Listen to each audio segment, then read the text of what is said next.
Ahoj, já jsem Tom z Velorexu, vítám vás v tomto videu a dneska vám ukážu tady tuhle soupravu, kterou jsme nedávno připravili pro zákazníka. Je to motorka Triumph Bonneville T100 a Saida Velorex 565. Jako první si můžete všimnout zakázkového lakování, který jsme udělali tak, aby Saida byla ve stejné barvě jako motorka. Takže černá barva na Saidě stejná jako na motorce s červenými proužky a tady s těmihle stříbrnými proužky dělící ty barvy stejně tak jako na nádrži motorky.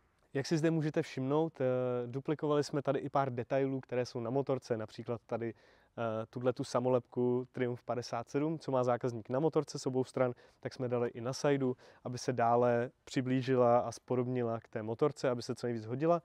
Stejně jako si zákazník přál loga Triumph místo našich log Velorex, takže vepředu i vzadu na sidekáře jsou loga Triumph. Dále si zákazník přál chromovaný přední rám, chromovaný zavazadlový nosič a chromované interiérové madlo. Do interiéru jsme zvolili černou barvu s červeným prošíváním, která krásně doplňuje červený lak na Saidě. Nyní vám ukážu tu nejzajímavější a nejlepší funkci na modelu Velorex 565, kterou na jiných našich modelech nenajdete. Tato výklopná přední část, která usnadňuje vylézání a nalézání.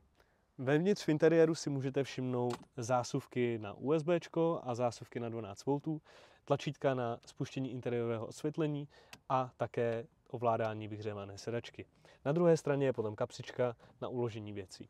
Jedna z dalších komfortních funkcí na sedačce je bederní opěrka. Tento polštářek se dá manuálně posunout nahoru nebo dolů a také se dá vyndat v případě, že byste ho tam nechtěli.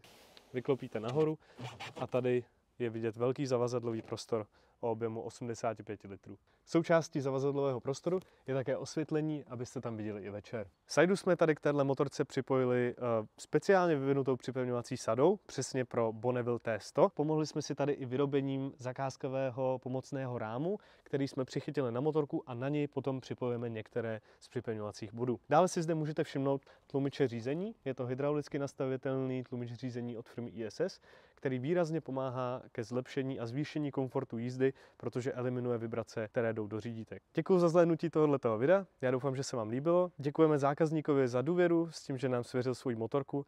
A pokud se vám tahle souprava líbí, nebo byste měli taky zájem o Velorex Sidecaru k vaší motorce, neváhejte nás kontaktovat a rádi vám pomůžeme. Mějte se hezky, uvidíme se v dalším videu.